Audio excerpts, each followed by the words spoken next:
Last week మనము విశ్వాసము గురించి మాట్లాడడం మొదలు పెట్టాము. అందరూ విశ్వాసము అనండి. విశ్వాసము గమనించండి, విశ్వాసము అనే పదము చాలా మంది క్రైస్తవులు వాడతాము, విశ్వాసముతో జీవిస్తున్నామని కూడా చాలా మంది అనుకుంటారు. కానీ ఒక్కొక్కసారి మన జీవితాల్లో పరీక్షించుకోవాలన్నమాట. మన జీవితాలు కేవలము we should never take it for granted that we are doing certain things like we are walking by faith.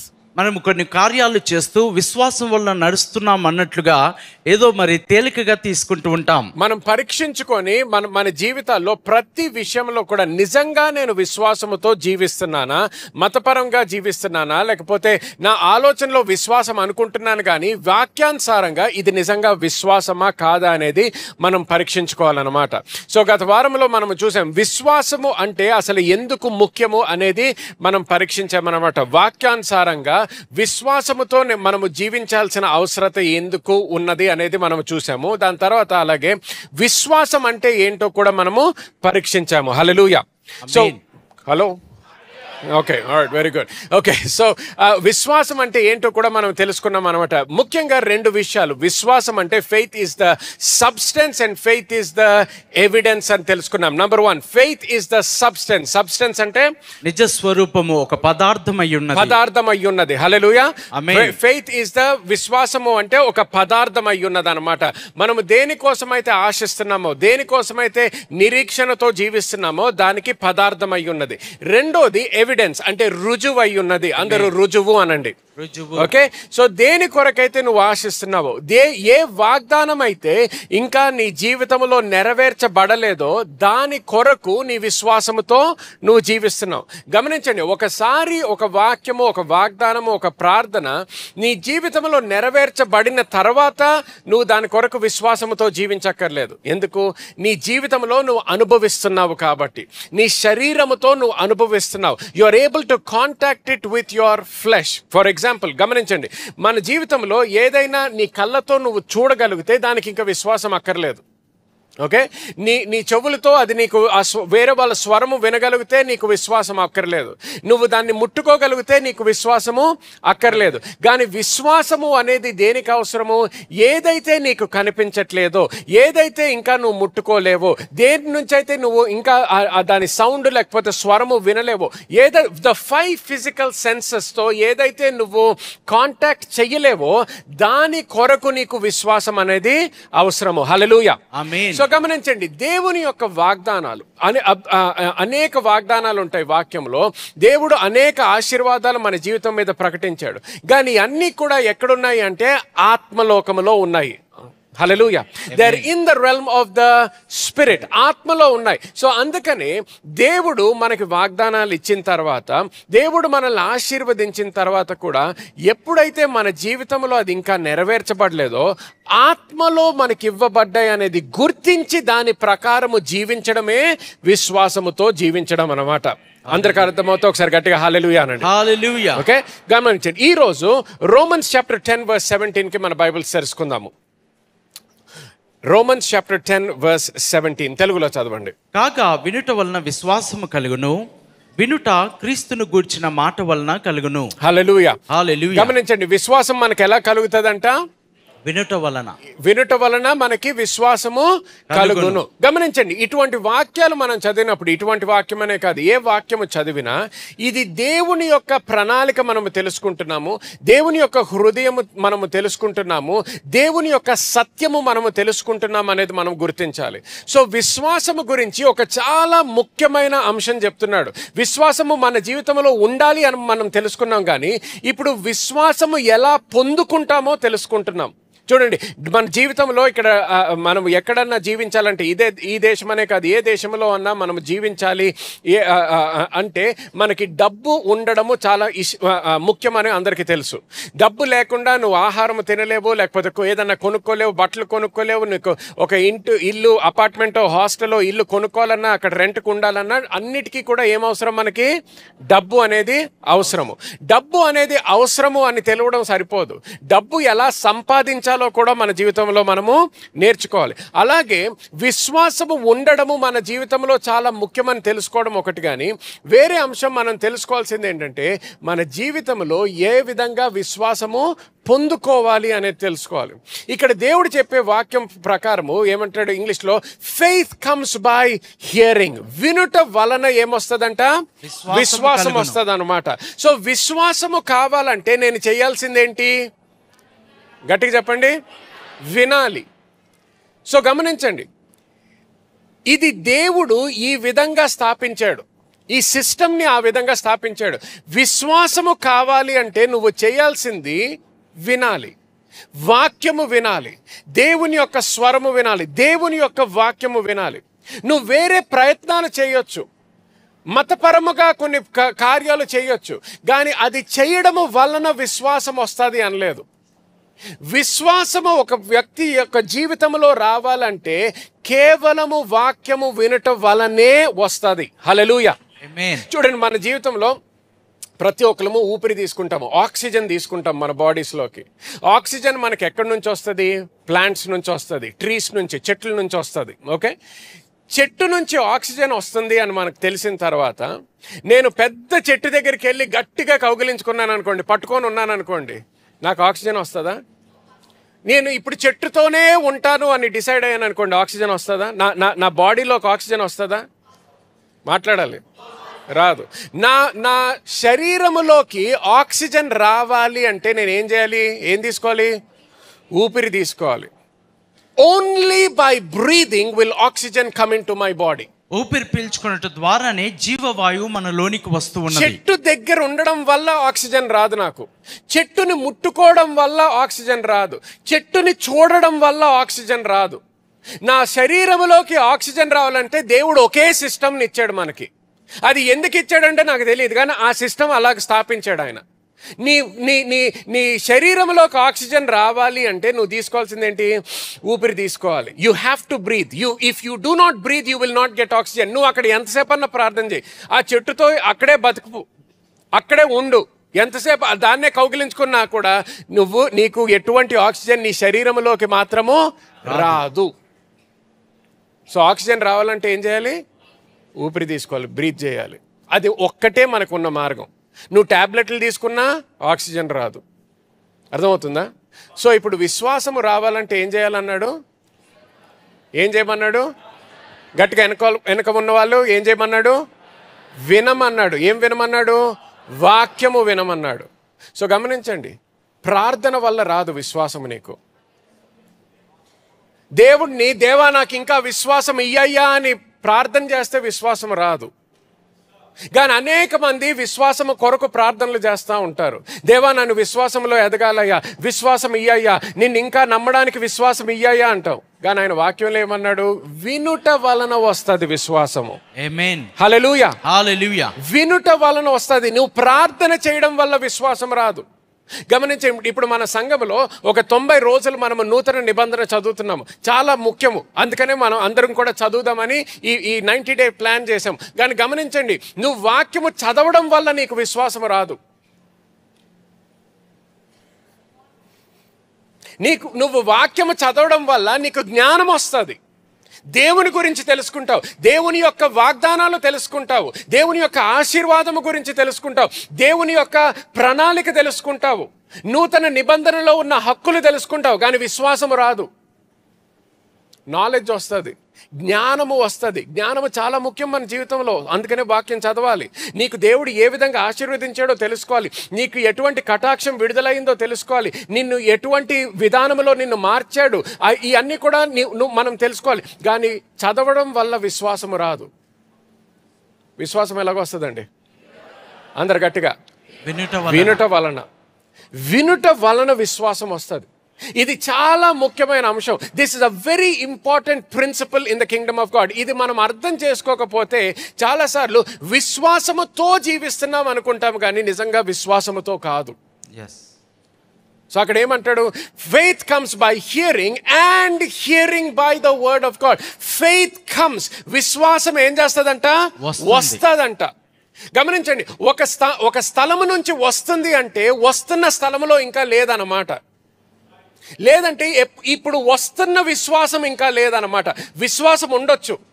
చూడండి, ఒకసారి మనము ఇంట్లో మీకు తినడానికి ఏదన్నా ఆహారం ఉండొచ్చు, లేకపోతే ఏదైనా ఆర్డర్ చేసుకుంటే డెలివరీ అయ్యి ఉండొచ్చు. కానీ డెలివరీ వచ్చిన తర్వాత ఇంకా ఎక్స్ట్రా 2-3 వచ్చారు ఫ్రెండ్స్, లేకపోతే ఫ్యామిలీ ఎక్కువ మంది ఉన్నారు, లేకపోతే పిల్లలకి ఎక్కువ ఆకలేస్తుందంట, ఇంకా ఆర్డర్ చేయాలి అంటే మనం ఏం చేస్తాము? మళ్ళీ త్వరగా ఆర్డర్ ఏదన్నా పెడతాం.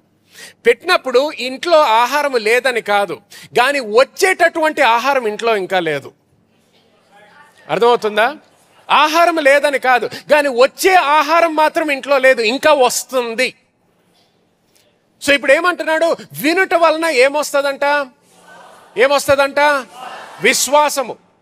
So faith comes by hearing and hearing by the word of God. అంటే గమనించండి, విన్న దాన్ని బట్టి విశ్వాసం వస్తుంది అనలేదు.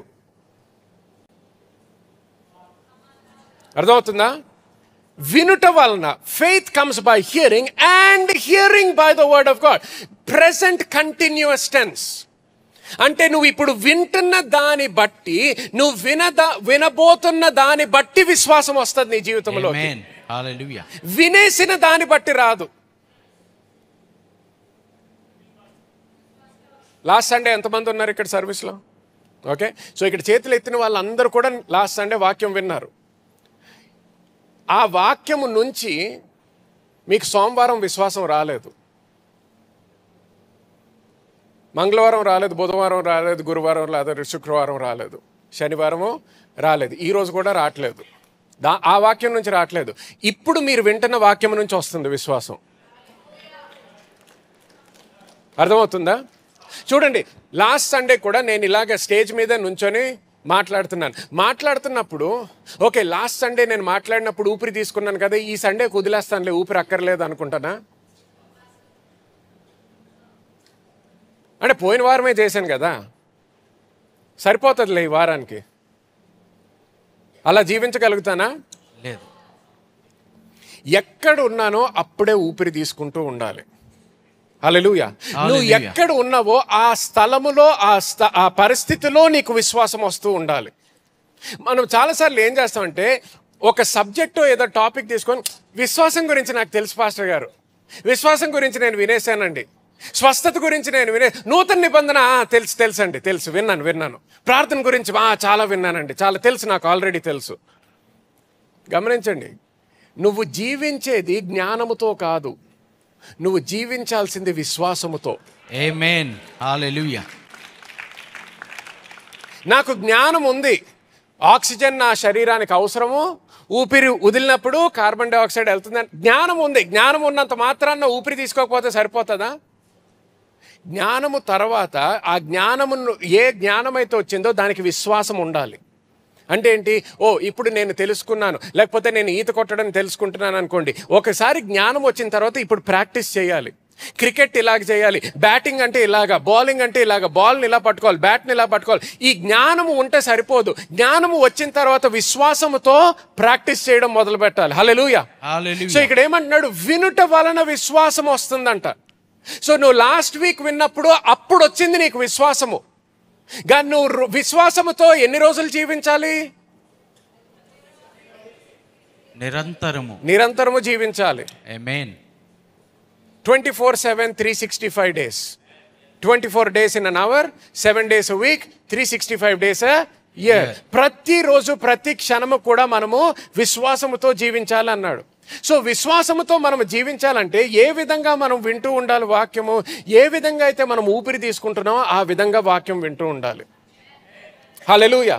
ఎప్పుడైతే ఆ విధంగా నువ్వు వాక్యం వింటుంటావో, ఎప్పుడైతే ఆ విధంగా వాక్యము నీ హృదయంలో నాటబడుతుందో, ఆ విధంగా నీకు విశ్వాసములో ఎదగడం మొదలు పెడతావు. హల్లెలూయా.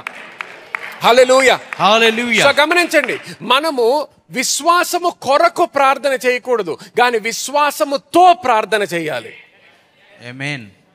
విశ్వాసము కొరకు ప్రార్థన చేయొద్దు, విశ్వాసముతో ప్రార్థన చేయి. Hallelujah. Hallelujah. So faith comes by hearing and hearing by the word of God. వినుట వలన విశ్వాసం కలుగును, వినుట క్రీస్తును గూర్చిన మాట వలన కలుగును. హల్లెలూయా. ఆమేన్. గమనించండి, ఇది పాజిటివ్ లో సత్యమే, నెగిటివ్ లో కూడా సత్యమే. ఇప్పుడు నువ్వు నీ జీవితంలో ఏదైతే వింటున్నావో దానిలో విశ్వాసంలో నువ్వు స్థాపించబడతావు అనమాట.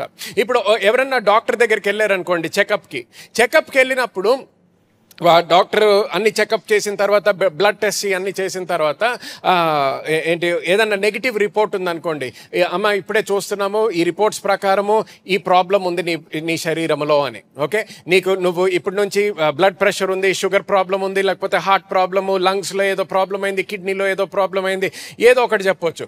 అది చెప్పినప్పుడు నువ్వు ఆ స్వరము, ఆ వాక్యము నువ్వు విన్నావు. ఆ వాక్యము వినడం వల్ల నీకు ఇప్పుడు ఏమొచ్చింది? విశ్వాసం వచ్చింది. విశ్వాసము. దేనిలో విశ్వాసం వచ్చిందంటే ఆ జబ్బు, ఆ వైరస్, ఆ ప్రాబ్లము నిన్ను నాశనము చేస్తుంది, లేకపోతే దాని ద్వారా, ఈ వైరస్ ద్వారా నీ జీవితము కట్ షార్ట్ అవుతుంది అనే దానిలో నీకు విశ్వాసం వచ్చింది అనమాట. ఇప్పుడు అర్థమవుతుందా నేను చెప్పేది? సో ఇప్పుడు నుంచి ఇప్పుడు నీకు హార్ట్ ప్రాబ్లం అనగానే, లేకపోతే హార్ట్ అటాక్కి నువ్వు క్యాండిడేట్వి అనగానే, లేకపోతే ఇంకేదన్నా వైరస్కి నువ్వు క్యాండిడేట్ అనగానే, ఇప్పుడు ఏమైంది? విశ్వాసం నీకు దేనికి వచ్చింది? ఇన్ని రోజులు సంతోషంగా జీవించావు కానీ ఇప్పుడు భయంతో జీవిస్తావు. ఇన్ని రోజులు సంతోషంగా, ఇప్పుడు వరకు నువ్వు ఎప్పుడు మరణం గురించి ఆలోచించలేదు కానీ ఇప్పుడు ఎప్పుడు కూడా మరణం గురించి ఆలోచిస్తున్నావు. నీ పిల్లల గురించి ఆలోచించడం మొదలు పెడుతున్నావు. నేను లేకపోతే ఏం జరుగుతుంది, నేను లేకపోతే ఎలా జీవిస్తారు, నేను లేకుండా ఏం జరుగుతుంది. దేనివలన ఈ ఆలోచనలన్నీ? నువ్వు విన్న దాన్ని బట్టి. అర్థమవుతుందా అందరికీ? నువ్వు విన్న దాన్ని బట్టి నీకు విశ్వాసం వస్తుంది. ఇప్పుడు మళ్ళీ నువ్వు ఇంటికి వెళ్ళిన తర్వాత నీ బంధువులు, నీ స్నేహితులతో అదే సమస్య గురించి మాట్లాడడం మొదలుపెట్టావు అనుకో, ఇప్పుడు ఏమవుతుంది? విశ్వాసము ఇంకా ఎక్కువ అవుతుంది. దేనిలో? మరణములో, ఆ జబ్బులో, ఆ జబ్బుకు ఉన్నటువంటి శక్తిలో నీకు విశ్వాసం ఎక్కువ అవుతుంది. అర్థమవుతుందా? ఇప్పుడు నువ్వు ఆన్లైన్ వెళ్తావు. ఎందుకంటే ప్రార్థన గురించి వచ్చేసేటప్పటికి చాలా మంది క్రైస్తవులు ప్రార్థన చేస్తున్నారు కానీ సరి అయిన దేవుడు చెప్పిన విధానంలో మనం ఇంకా సరిగ్గా ప్రార్థన చేయట్లేదు. విశ్వాసముతో కూడినటువంటి ప్రార్థన గురించి ఇంకా సరి అయిన అవగాహన మనకి చాలా మందికి లేకుండా పోతుంది అనమాట. సో గుర్తుపెట్టుకోండి, ప్రార్థన గురించి మాట్లాడక ముందర 2 విషయాలు గుర్తుపెట్టుకోవాలి. ప్రతిసారి ప్రార్థన చేసేటప్పుడు నువ్వెవరో అర్థమవుతుందా? నువ్వెవరై ఉన్నావు, ఎవరితో మాట్లాడుతున్నావు గుర్తుపెట్టుకోవాలన్నమాట. ఎందుకంటే ఇది నువ్వు సరి అయిన విధానంలో నీ ప్రవర్తన దాని ప్రకారం మార్చదు, నీ మాటలు దాని ప్రకారము మారుతాయి. మన జీవితంలో నువ్వు నీ తమ్ముడితో మాట్లాడుతున్నావు అనుకోండి, ఒక విధానంలో ప్రవర్తిస్తావు, ఒక విధానంలో మాట్లాడతావు. అదే మీ తల్లిదండ్రులు అనుకోండి, పద్ధతి కొద్దిగా మారుతుంది. అదే మీకు మీ ఆఫీస్లో బాస్ అనుకోండి, పద్ధతి మారుతుంది. అదే మీకు వాచ్మెన్ అనుకోండి, పద్ధతి మారుతుంది. సో నువ్వు ఎవరై ఉన్నావు, నువ్వు మాట్లాడేది ఎవరితో మాట్లాడుతున్నావు, ఇది గుర్తు పెట్టుకొని మనము ప్రార్థన చేయాలి. గుర్తుపెట్టుకొని ప్రార్థన చేయాలి. సో నువ్వెవరై ఉన్నావు అంటే నీ శరీరంలో నువ్వెవరై ఉన్నావు అనే ప్రశ్న కాదు, కానీ క్రీస్తులో నువ్వెవరై ఉన్నావు. యేసు క్రీస్తు యొక్క రక్తము ద్వారా నువ్వు ఏ విధంగా మార్చబడ్డావు, ఒక నూతన నిబంధనలో జీవిస్తున్న వ్యక్తిగా నువ్వు గుర్తుపెట్టుకోవాలి. నీ గుర్తింపు ఏంటి? నూతన సృష్టిగా మార్చిన తర్వాత నీ గుర్తింపు ఏంటో తెలుసుకోవాలి. అది తెలుసుకున్న తర్వాత నువ్వు ఎవరితో మాట్లాడుతున్నావు, ఎవరితో మాట్లాడుతున్నావు అంటే పరలోకములో ఉన్న నీ తండ్రితో మాట్లాడుతున్నావు అనేది గుర్తించాలి. హల్లెలూయా. నూతన నిబంధన ఇచ్చినటువంటి దేవునితో నువ్వు మాట్లాడుతున్నావు అనేది గుర్తించాలి. హల్లెలూయా. సో ఇది గుర్తుపెట్టుకొని ఇప్పుడు చూడండి, మార్క్స్ వార్త 11వ అధ్యాయానికి మన బైబిల్ తెరుచుకుందాం. Mark chapter 11 and verse 24. Please read it. Mark's వార్త 11వ అధ్యాయం 24వ వచనము. అందుచేత ప్రార్థన చేయనప్పుడు మీరు అడుగుచున్న వాటి నెలను పొంది ఉన్నామని నమ్ముడి, అప్పుడు అవి మీకు కలుగునని మీతో చెప్పుచున్నాను. హల్లెలూయా. గమనించండి, ఇది మాట్లాడేది ఎవరిక్కడ? యేసుక్రీస్తు మాట్లాడుతున్నాడు. ఓకే, యేసుక్రీస్తు మాట్లాడుతున్నాడు. యేసుక్రీస్తు ఇప్పుడు నీతో మాట్లాడుతున్నాడు. ఓకే, ఐ సే అంటూ యు అంటాడు. మళ్ళీ చదవండి ఒకసారి. మీరు ప్రార్థన చేయనప్పుడు అడుగుచున్న వాటి నెలను పొంది ఉన్నామని నమ్ముడి, అప్పుడు అవి మీకు కలుగునని మీతో చెప్పుచున్నాను. హల్లెలూయా. గమనించండి, మీరు ప్రార్థన చేసినప్పుడు అంటాడు, ఇంగ్లీష్ లో ఇలాగుంటది, therefore I say to you whatever things you ask when you pray. New King James లో whatever things you ask అని ఉంటది, నువ్వు అడిగిన దానికి అని ఉంటది. కానీ కింగ్ జేమ్స్ లో చదివినట్లయితే వాట్ ఎవర్ యు డిజైర్ అని ఉంటది. మీరు కోరుకున్నదంతయు, నువ్వు దేనికోసమైతే కోరుకుంటున్నావో, దేని కొరకైతే ఆశిస్తున్నావో దాని గురించి మాట్లాడుతున్నాను అంటున్నాడు. సో నువ్వు దేవుని దగ్గరికి ప్రార్థనలో వచ్చినప్పుడు దేని కొరకైతే కోరుకుంటున్నావో, దేని కొరకైతే నువ్వు ఆశిస్తున్నావో అది పొంది ఉన్నాము అని నమ్ముడి అంటున్నాడు. అప్పుడు నువ్వు పొందుకుంటావు అంటున్నాడు. హల్లెలూయా. హల్లెలూయా. గమనించండి, ఇది యేసుక్రీస్తు మనకి ప్రార్థన గురించి నేర్పిస్తున్నాడు. విశ్వాసముతో కూడినటువంటి ప్రార్థన గురించి యేసుక్రీస్తు నేర్పిస్తున్నాడు అన్నమాట. సో ఏమంటున్నాడు, నువ్వు దేని కొరకైతే కోరుకుంటున్నావో, నువ్వు దేని కొరకైతే ఆశిస్తున్నావో. గమనించండి, చాలాసార్లు అంటే పాస్టర్ గారు మరి నేను సరి అయిన దాని కొరకు కోరుకోకపోతే, నేను ఏదైనా చెడ్డ విషయాలు కోరుకుంటే, గమనించండి, అందుకని ఏమన్నాను, ప్రార్థన చేయకముందర నువ్వెవరో గుర్తుపెట్టుకో, నీ గుర్తింపు మర్చిపోవద్దు. నువ్వు దేవుని యొక్క కుమారుడివి లేకపోతే కుమార్తెవు. హల్లెలూయా. ఎంతమంది దేవుని యొక్క పిల్లలు ఉన్నారు ఇక్కడ? హల్లెలూయా. హల్లెలూయా. ఎంతమంది నూతన సృష్టిగా మార్చబడ్డారు? హల్లెలూయా. ఎంతమంది దేవుడు నీతిమంతులుగా తీర్చాడు మిమ్మల్ని? హల్లెలూయా. అది మీ గుర్తింపు. అది మీ గుర్తింపు. సో నువ్వు ఒక నీతిమంతుడుగా మార్చబడ్డావు, నూతన సృష్టిగా మార్చబడ్డావు, దేవుని యొక్క కుమారుడివి లేకపోతే కుమార్తెవి. నువ్వు తప్పుటి కోరికతో ఎందుకు ప్రార్థన చేస్తాను అనుకుంటున్నావు? తప్పుటి కోరిక ఎందుకు ఉంటుంది నీకు? తప్పుటి కోరిక ఉండదు. చూడండి, కొంతమంది కాదు పాస్టర్ కానీ ఒక్కొక్కసారి చెప్పలేం కదా. చెప్పలేమని ఎందుకంటున్నావు? ఆయన వాక్యంలో ఆయన ఏమన్నాడు? నువ్వు నూతన సృష్టి అన్నాడు. పాతవన్నీ గతి. అది ఎవరి వాక్యంలో చదివాము? ఆయన దేవుని వాక్యం. ఆయన చెప్పాడు, ఆయన ఏమన్నాడు? నీ జీవితంలో పాతవన్నీ సమస్తము క్రొత్తగా అయిన లేకపోతే నూతనంగా మార్చబడింది. దేని ప్రకారమో? ఆయన కృప బట్టి. హల్లెలూయా. ఆయన విత్తనము బట్టి మనం మార్చబడ్డాము. సో మనలో ఎటువంటి పాపము యొక్క కోరికలు ఉండవు మన జీవితంలో. సో ఎప్పుడైతే దేవుని యొక్క వాక్యం తెలుసుకుంటావో, దేవుని యొక్క చిత్తము తెలుసుకుంటావో, నీ ప్రార్థన వాక్యానుసారంగా ఉంటుంది. చాలా మంది జీవితాల్లో ఈ భయముతో, అమ్మో నేను తప్పుగా ఆలోచిస్తే, నేను తప్పుగా ప్రార్థన చేస్తే, లేకపోతే తప్పుగా ఆశిస్తే నేను ఎక్కువ ఆశిస్తున్నానేమో, తక్కువ ఆశిస్తే మంచిదేమో, ఎక్కువైతే మళ్ళీ డబ్బులు ఎక్కువైపోతే ఏదైపోతే, ఆశీర్వాదం ఎక్కువైపోతే ఎక్కడికో తప్పిపోతానేమో, ఇటువంటి ఆలోచనలతో చాలా మంది విశ్వాసముతో ప్రార్థన చేయడమే ఆపేశారు. విశ్వాసముతో ప్రార్థన చేయడమే తెలియదు. సో చాలా మంది 99% చాలా మంది ఏం చేస్తారు? లాస్ట్లో, దేవా నీ ప్రణాళిక చొప్పున, lord if it be your will, నీ చిత్తమైతే. గమనించండి, ఇక్కడ ఏమంటున్నాడు? ఎవరి కోరిక గురించి అంటున్నాడు? దేవుని యొక్క కోరిక అంటున్నాడా? ఎవరి కోరిక? నీ కోరిక ప్రకారం.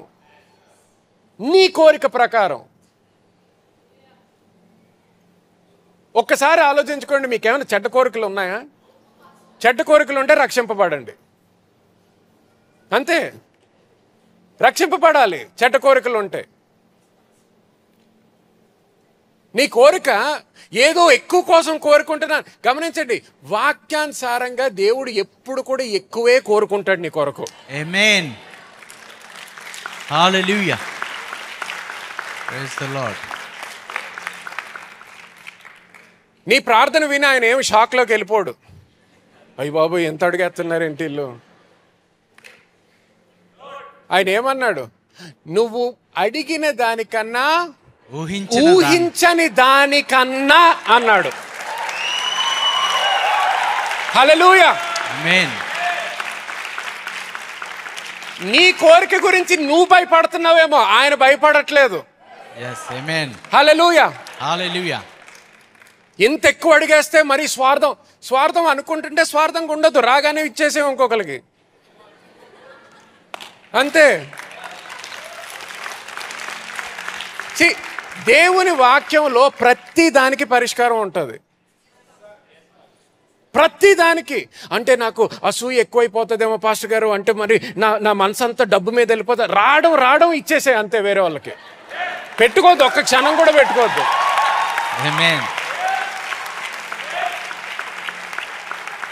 ఎందుకు ఆయన ఏమన్నాడు? ఇచ్చినప్పుడు ఏమవుతుందంట? ఏమవుతుంది? గట్టిగా చెప్పండి. ఇవ్వబడును అన్నాడు. అందుకని ఎందుకు ఇవ్వమన్నాడు? నీకు తక్కువ చేయాలని కాదు. ఏ ఆశ అయితే, గమనించండి, ఎప్పుడైతే సాతాను ఆ డబ్బు నిన్ను పట్టుకోవడానికి ప్రయత్నిస్తే ఇచ్చేసే అంటాడు. ఎందుకు? ఇచ్చినప్పుడు మళ్ళీ నీ హృదయము విప్పబడుతుంది, మళ్ళీ ఇంకా ఎక్కువ ఇస్తాను, మళ్ళీ అది పట్టుకుంటుందంటే ఇచ్చేసేయి, మళ్ళీ నీకు ఎక్కువ ఇవ్వబడుతుంది. Hallelujah, hallelujah, praise the Lord. Amen. డబ్బు యొక్క ఆశ, the lust of the worldly things that cannot control your life.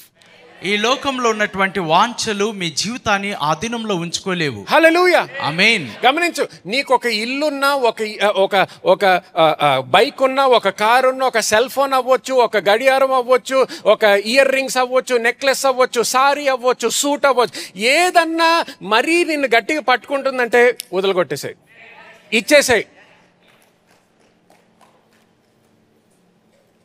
నీ మనసు దేవుని కొరకు మాత్రమే ఉండాలి. ఆమేన్. హల్లెలూయా, హల్లెలూయా. See, if anything in the material world is holding you, let go of it. ఏదైనా నేను పట్టుకున్నట్లయితే దానిని విడిచిపెట్టండి. నీ కార్కి, నీ బైక్కి ఒక్క గీత పడితే 3 రోజులు నిద్రపోవట్లేదు అనుకో, అమ్మేసాయి, ఇప్పుడే ఇచ్చేసాయి వేరే వాళ్ళకి. నీ మనసంతా నీ బైక్లో ఉండకూడదు. రబ్బరు, ప్లాస్టిక్, ఐరన్, అంతే. అది రోల్స్ రాయ్స్ అయినా ఏంటి? రోల్స్ రాయ్స్ అయితే ఏంటి, పైనుంచి వస్తుందా ఏమన్నా మెటీరియల్? హల్లెలూయా. నీకు ఒక వాచ్ కొనుక్కున్నావు అనుకో, అబ్బో అసలు ఏం జరగకూడదు, ఎవరు ముట్టుకోద్దు.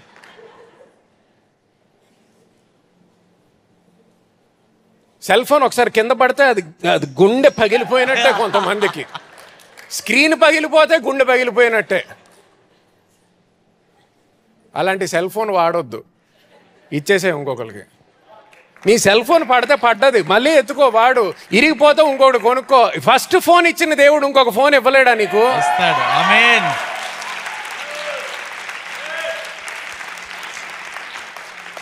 హల్లెలూయా, హల్లెలూయా.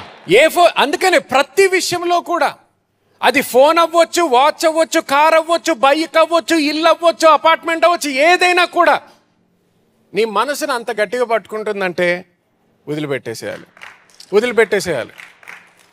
హల్లెలూయా, హల్లెలూయా. సో దేవుడు మన కోరికల గురించి ఏం భయపడట్లేదు.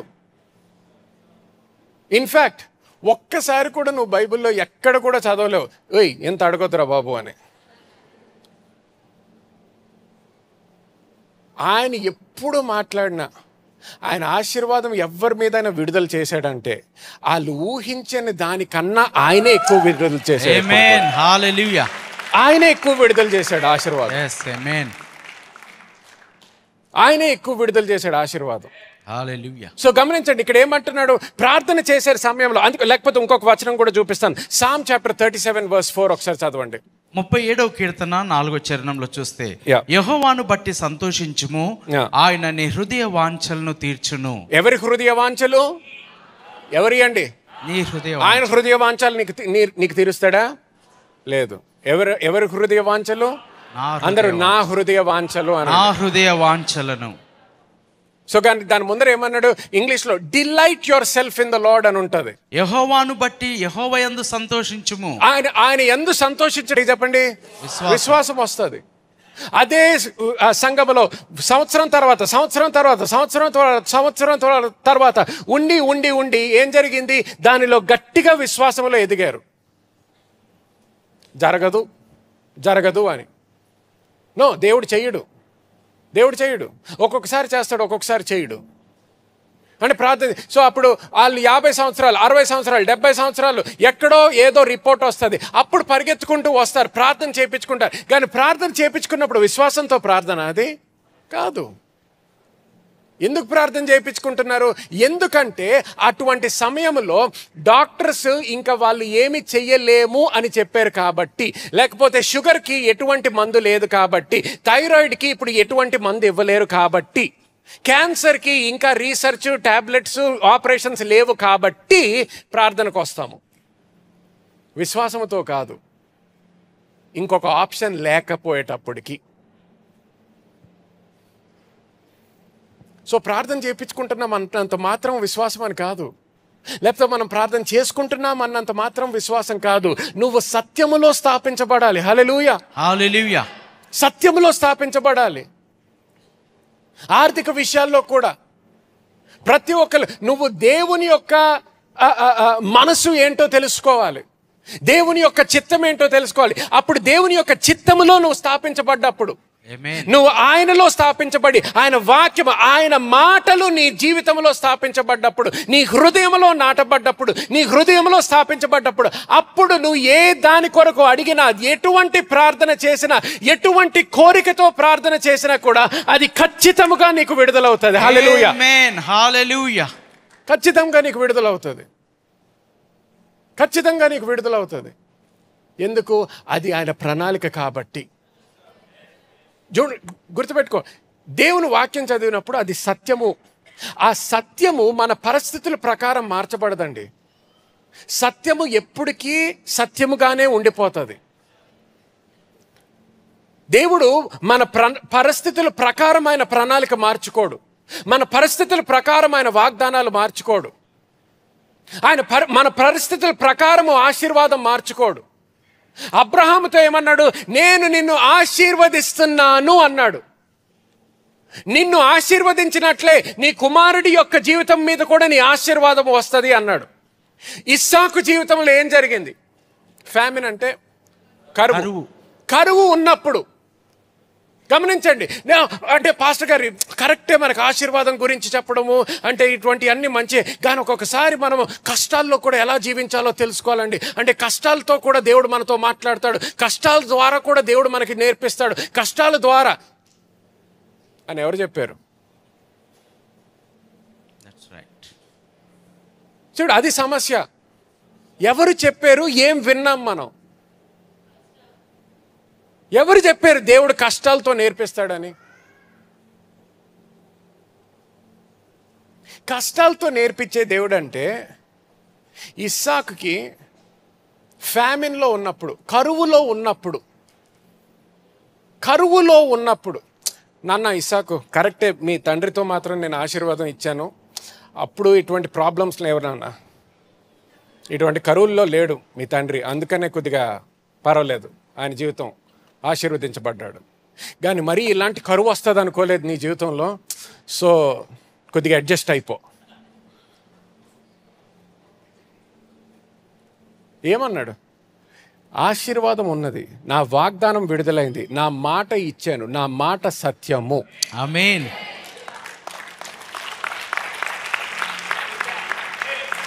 సో ఇస్సాకు ఎక్కడున్నాడు? కరువులో ఉన్నాడు, కరువు మధ్యలో ఉన్నాడు. కరువు మధ్యలో ఇస్సాకు ఏం చేశాడు? విత్తనము విత్తాడు. విత్తనము విత్తితే, గమనించు, దేవుడు నిజంగా ఇస్సాకు ఏదైనా చెప్పాలంటే విత్తనం విత్తిన తర్వాత కూడా నాన్న నీకు పంట రాదురా ఈసారి అనొచ్చు, పంట ఆపేయచ్చు. ఎందుకు? నేర్చుకోవాలి, వీడు కూడా కష్టాల్లో నేర్చుకోవాలి కదా ఇస్సాకు. ఇప్పుడు ఇస్సాక్కి నేను నేర్పిస్తాను, మరీ ఆశీర్వాదంలోనే జీవిస్తే పాడైపోతాడు వీడు. సో ఈసారి కరువులో జీవించడం నేర్చుకో అన్నాడా? లేదు. కరువు ఇస్సాకు జీవితంలోకి వచ్చింది, కానీ కరువుతో పాటు దేవుని యొక్క ఆశీర్వాదముతో జీవించాడు అక్కడ. Amen, hallelujah. Praise the Lord. So కరువు మధ్యలో ఉన్నా కూడా కరువు ఇస్సాకులోకి రాలేకపోయింది.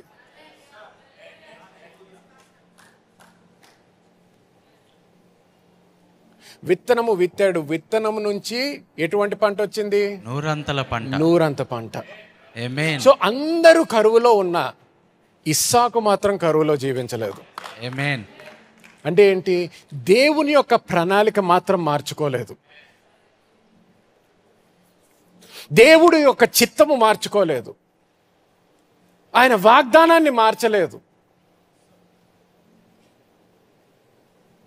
అంటే ఒక్కొక్కసారి కాదు పాస్టర్ గారు, అంటే ఈ దీవెన ఆశీర్వాదం అందరికీ ప్రతిసారి చెప్పలేం కదండి. ఒక్కొక్కసారి అంటే కొన్ని చిన్న పల్లెటూర్లకు వెళ్ళినప్పుడు వాళ్ళకి డబ్బులు ఉండవండి, అక్కడ ఇంకా గట్టిగా బోధించాలి. అప్పుడు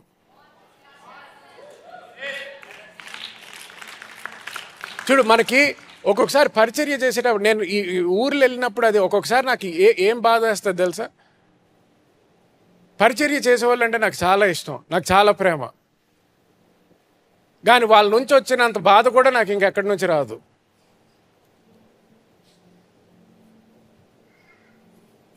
ఎందుకంటే పరిస్థితుల ప్రకారం ప్రసంగం చేయాలనుకుంటారు.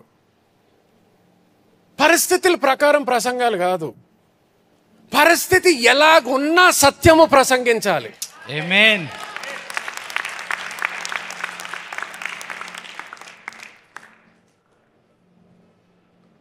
కొన్నిసార్లు అంటే వీళ్ళు చాలా బీదవాళ్ళు పాస్టర్ గారు, సో ఇక్కడ కానుకలు తీసుకోవద్దు మనం. నీకు ఇప్పుడు దేవుని కన్నా తెలివి ఎక్కువైపోయిందా? దేవుడు ఏమన్నాడు, నువ్వేమన్నావు, నీ బైబిల్ కాలేజ్ ఏమన్నది కాదు. దేవుడు ఏమన్నాడు, ఇవ్వుడి నీకప్పుడు ఇవ్వబడును. మరి నువ్వెవడివి ఆపడానికి?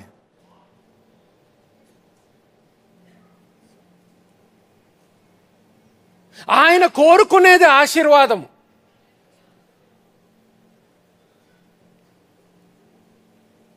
ఆయన కోరుకునేది ఆశీర్వాదం. అందుకని ఆయన అన్నాడు ఇవ్వుడి. yes amen.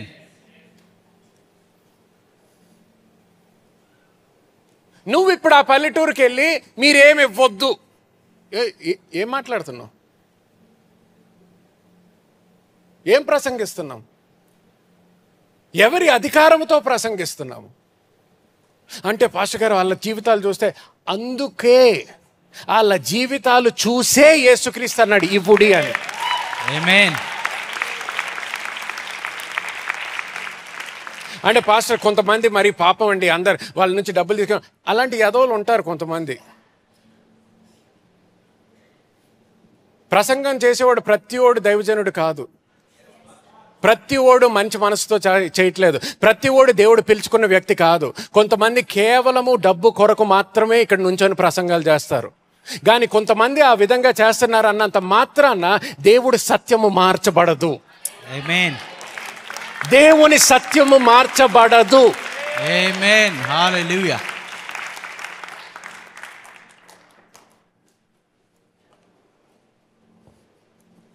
అన్ని ఫీల్డ్స్లో ఉంటారు కొంతమంది యూజ్లెస్ ఫెలోస్. డాక్టర్స్ ఉంటారు, అందరూ మంచి డాక్టర్లేనా? కాదు. అన్నంత మాత్రం అందరూ చెడ్డ డాక్టర్లా? కాదు. ఇంజనీర్స్ ఉంటారు, అందరూ మంచి వాళ్ళేనా? కాదు. అన్నంత మాత్రం అందరూ చెడ్డోళ్ళా? కాదు. వ్యాపారస్తులు ఉంటారు, పాలిటీషియన్స్ ఉంటారు, అందరు పాలిటీషియన్స్ చెడ్డోళ్ళు కాదు, అందరు వ్యాపారస్తులు చెడ్డోళ్ళు కాదు, అందరూ టీచర్లు చెడ్డోళ్ళు కాదు, అందరు ప్రిన్సిపల్స్ చెడ్డోళ్ళు కాదు, కానీ అందరూ మంచోళ్ళు కాదు. టీచర్ అన్నంత మాత్రం మంచిదని కాదు, లెక్చరర్ అన్నంత మాత్రం ఆయన మంచోడని కాదు. అలాగే పాస్టర్ అన్నంత మాత్రం ఆయన మంచోడని కాదు, సత్యం ప్రకటిస్తున్నాడని కాదు, విడుదల కొరకు ప్రకటిస్తున్నాడని కూడా కాదు. అందుకనే పౌలు ఏమన్నాడు, ఏ సువార్త అయితే నేను ప్రకటిస్తున్నానో, సైలస్ ప్రకటిస్తున్నాడో, తిమోతి ప్రకటిస్తున్నాడు, ఈ సువార్త మాత్రము అంటున్నాడు, నేను ప్రకటించిన సువార్త. అందుకని గలతీయులకి రాసినప్పుడు కూడా పౌలు అంత గట్టిగా ఎందుకు చెప్పాడు? ఏ సువార్త అయితే నేను ప్రకటిస్తున్నానో అన్నాడు, ఏ సువార్త అయితే నాకు ఇవ్వబడ్డదో, ఏ సువార్త అయితే నేను నీకు ప్రకటిస్తున్నాను, దీనికి వ్యతిరేకముగా ఎవరైనా ప్రకటిస్తే వాళ్ళ మీద శాపము అన్నాడు. గమనించండి, పౌలు ఆయన శత్రువుల మీద కూడా శాపం ఎప్పుడు పలకలేదు.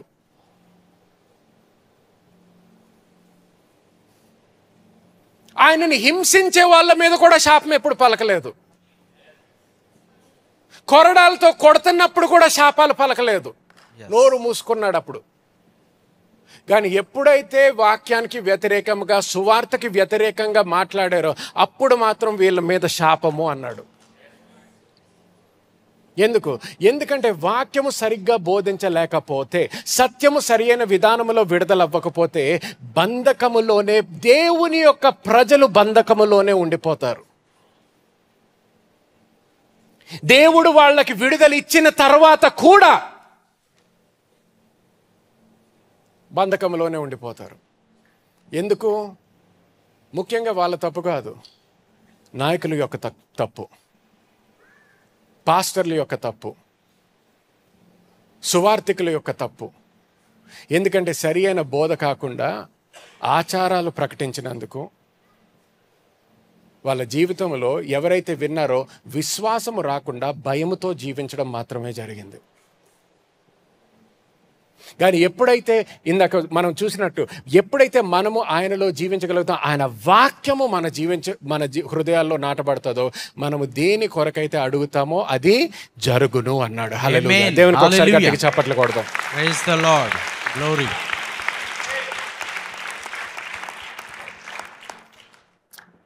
ఈ రెండు విషయాలు రాసుకోండి త్వరగా.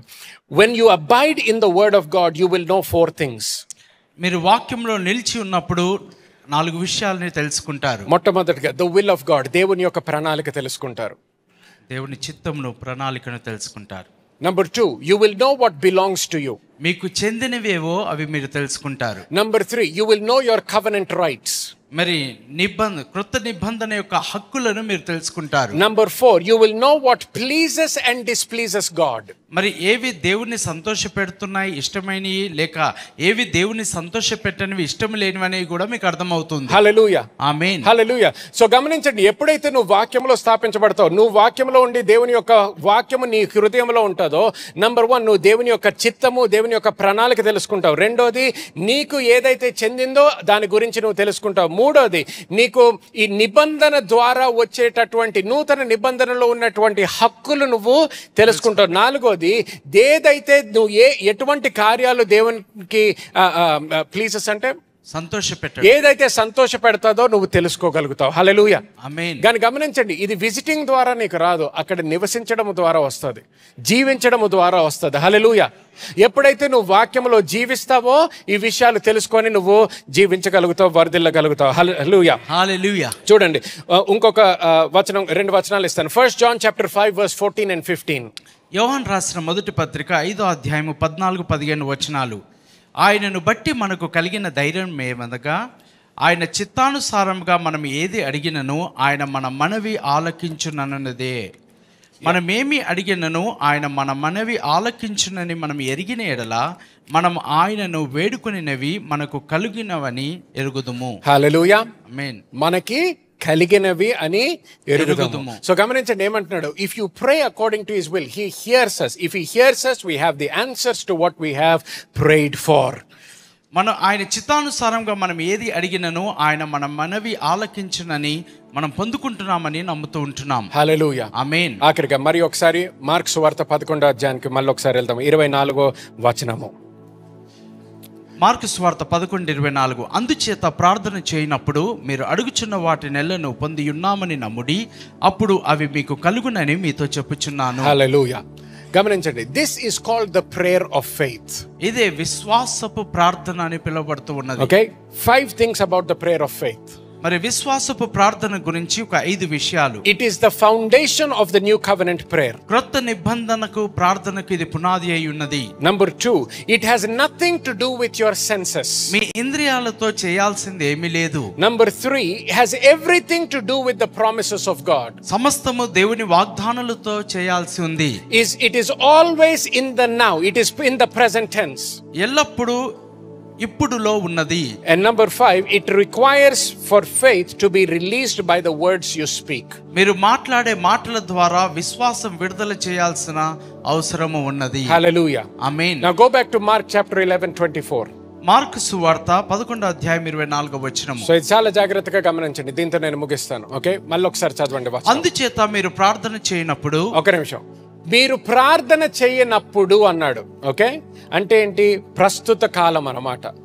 మీరు ప్రార్థన చేస్తున్నప్పుడు. సో ఇప్పుడు మీరు ప్రార్థన చేస్తుంటే ఈ క్షణము గురించి మాట్లాడుతున్నాడు. మీరు రాత్రి ప్రార్థన చేస్తే ఆ క్షణము గురించి ఎప్పుడైతే మీరు ప్రార్థన చేస్తున్నారో ఆ సమయము గురించి మాట్లాడుతున్నాడు. ప్రస్తుత కాలం అన్నమాట. నెక్స్ట్, మీరు అడుగుచున్న వాటి నెలను పొంది ఉన్నామని నమ్ముడి. గమనించండి. సో నువ్వు ఎప్పుడైతే ప్రార్థన చేసావో అదే సమయంలో ఏమని నమ్మాలంట? పొంది ఉన్నామని నమ్ముడి. అది ఎప్పుడు నమ్మాలి? ప్రార్థన చేసినప్పుడు, ప్రస్తుత కాలములో. ప్రస్తుత కాలం నువ్వు ప్రార్థన చెయ్యగానే పొంది ఉన్నాము అని నమ్ముడి అంటున్నాడు. గమనించండి మరి ఒకసారి, ఇది యేసుక్రీస్తు మనకు నేర్పిస్తున్నాడు ప్రార్థన గురించి. మీరు ప్రార్థన చేసినప్పుడు పొంది ఉన్నామని నమ్ముడి, అప్పుడు అవి మీకు కలుగునని మీతో చెప్పుచున్నాను. అప్పుడు ఎప్పుడు? నువ్వు పొంది ఉన్నామని నమ్మిన తర్వాత అప్పుడు మీరు మళ్ళీ చెప్పండి ఎగ్జాక్ట్. అప్పుడు అవి మీకు కలుగునని మీతో చెప్పుచున్నాను. అప్పుడు నీకు అవి కలుగును. చూడండి, కలుగును అంటే ఫ్యూచర్, అది జరగబోతున్న కార్యము అది. అందుకని ఇంగ్లీష్లో అంటాడు, when you pray believe that you receive and you will have. మీరు ప్రార్థన చేయనప్పుడు అడుగుచున్న వాటి నెలను పొంది ఉన్నామని నమ్ముడి, అప్పుడు అవి మీకు కలుగును. పొంది ఉన్నామని ఎప్పుడు నమ్మాలి? కలగక మునుపే. గట్టిగా ప్రార్థించినప్పుడే పొంది ఉన్నామని నమ్ముడి. చూడండి, నమ్మకం అంటే బిలీఫ్. అంటే బిలీఫ్ కి విశ్వాసంకి తేడా ఉంటుంది. బిలీఫ్ అండ్ విశ్వాసము ఒకటే కాదు. నమ్మకము విశ్వాసము ఒకటే కాదు. గమనించండి, ఇప్పుడు మనము మన శరీరములో మనకి ఎనర్జీ ఉండాలి, బలము ఉండాలంటే మనం ఏం చేస్తాము? ఆహారం తింటాము. సో మనము నమ్మొచ్చు, నేను ఈ టేబుల్ మీద ఆహారము తింటే నాకు బలం వస్తుంది అనే నమ్మకం ఉండొచ్చు. కానీ ఆ నమ్మకంతో నాకు బలం వస్తుందా? రాదు. నేను అక్కడ కూర్చోవచ్చు, నా ముందర ఆహారం ఉండొచ్చు, దాన్ని చూస్తూనే ఇంకా వీకెస్ట్ ప్లేస్కి వెళ్ళొచ్చు. ఎందుకు? నమ్మడముతో నా జీవితం మార్చబడదు.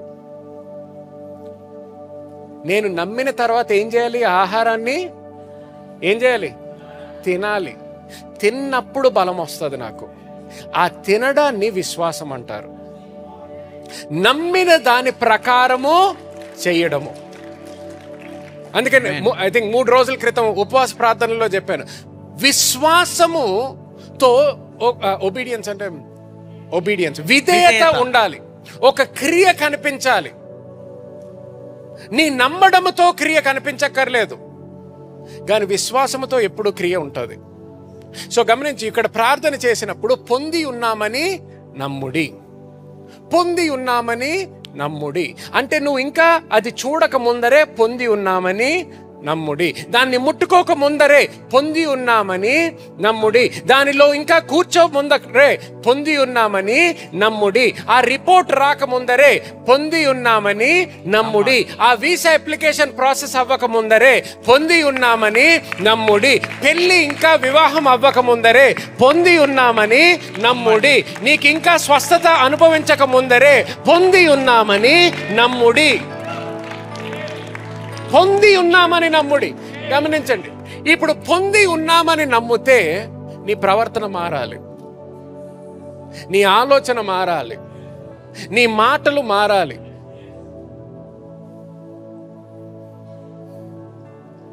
ఇప్పుడు నా ఇంట్లో లాస్ట్ వీక్ ఫర్నిచర్ ఎగ్జాంపుల్ ఇచ్చాను కదా.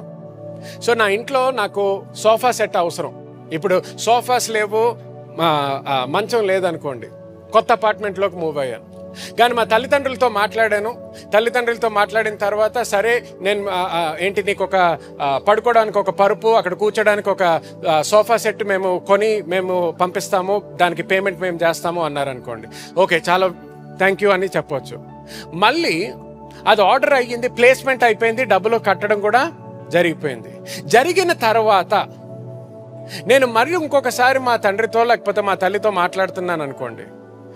మాట్లాడుతున్నప్పుడు, నాకు ఇంట్లో పడుకోవడానికి ఏమీ లేదు, నాకు ఒక పరుపు ఉంటే బాగుంటుంది, నాకు ఒక సోఫా సెట్ ఉంటే బాగుంటుంది, సోఫా సెట్ నువ్వు ఇవ్వగలిగితే బాగుంటుంది, పరుపు ఇస్తే నువ్వు బాగుంటుంది అని అదే మాట్లాడాను అనుకోండి, చాలా తెలివైనోడు అంటారా? దానికి ఆపోజిట్గా అంటారు. సో దేవుడు ఏమంటున్నాడు, నా దగ్గరికి వచ్చి మీరు మాట్లాడిన తర్వాత ఏమని నమ్మాలి? పొంది ఉన్నామని నమ్మాలి. అంటే నేను ఇంకొకసారి మా తల్లితో మా తండ్రితో ఆ విషయం గురించి మాట్లాడితే ఏమని చెప్పాలి? Thank you. Amen. Thank you Jesus. Hallelujah. Thank you. Thank you lord. దేవా కృతజ్ఞతలు చెల్లిస్తున్నాను. సో గుర్తుపెట్టుకోండి, నీ జీవితము గురించి నువ్వు ప్రార్థన చేసుకుంటున్నప్పుడు విశ్వాసముతో ప్రార్థన చేయడం అంటే ఒక్కసారి దేవుని దగ్గరికి ప్రార్థన చేసిన తర్వాత మళ్ళీ ఇంకొకసారి దాని గురించి ప్రార్థన చేయొద్దు.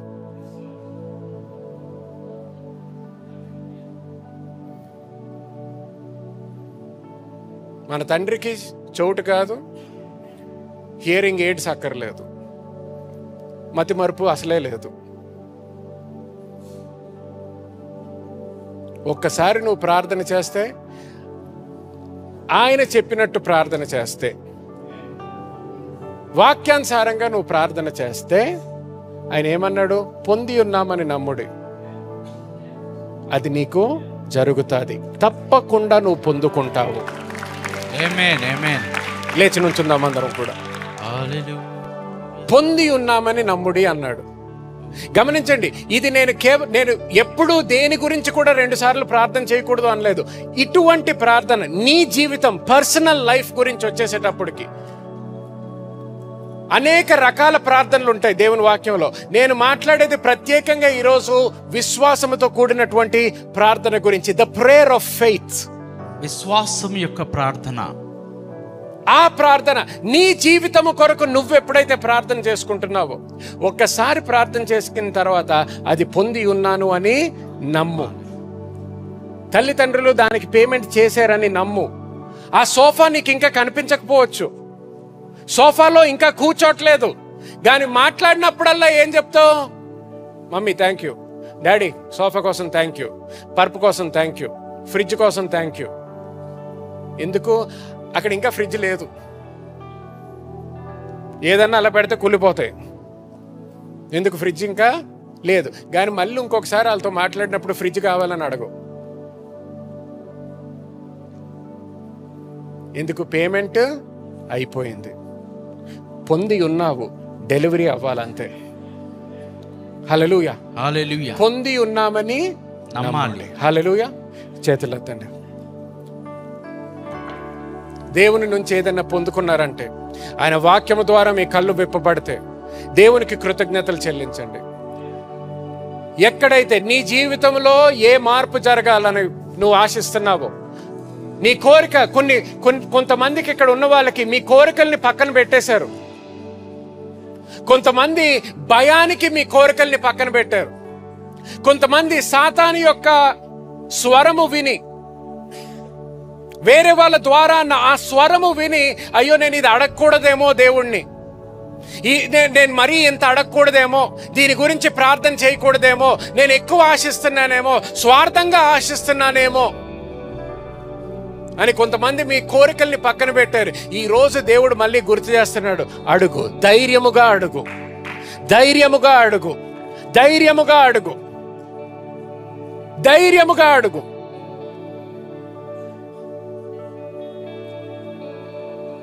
ఆయన వాక్యానుసారంగా అడుగు, ఆయన స్థానము బట్టి అడుగు, నీ స్థానము బట్టి కాదు,